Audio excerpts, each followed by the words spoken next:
Il-Partit Laburista ġabar is-somma rekords ta' aktar minn 1,130,000 euro waqt il-maratona tiegħu f'numru ta' attivitajiet organizzati fiċ-Ċentru Nazzjonali Laburista fil-Ħamrun. Is-somma finali tħabbret mill-kap eżekuttiv tal-Partit Laburista Leonid Mackay fil-preżenza l-Prim Ministru mexxej Laburista Robert Abela li min-naħa tiegħu irringrazzja lil dawk kollha li kontribwew biex il-Gvern ikun jista' jibqa' għaddej jaħdem favur il-Maltin u l-Awċin. F'din il-maratona ukoll inkixfet plakka kommemorattiva li fakret 30 sena mit-twaqqif taċ-Ċentru Nazzjonali Laburista fl-waqt li ġie inawgurat xogħol ta' restawr li sar fuq il-faċċa tal-kwartieri Laburista.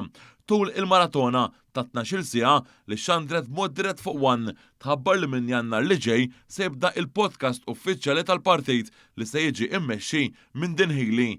Tnieda ukoll proġett li permezz tiegħu se tinbidel u tiġi irrinnovata l-librerija fiċ-Ċentru Nazzjonali Laburista.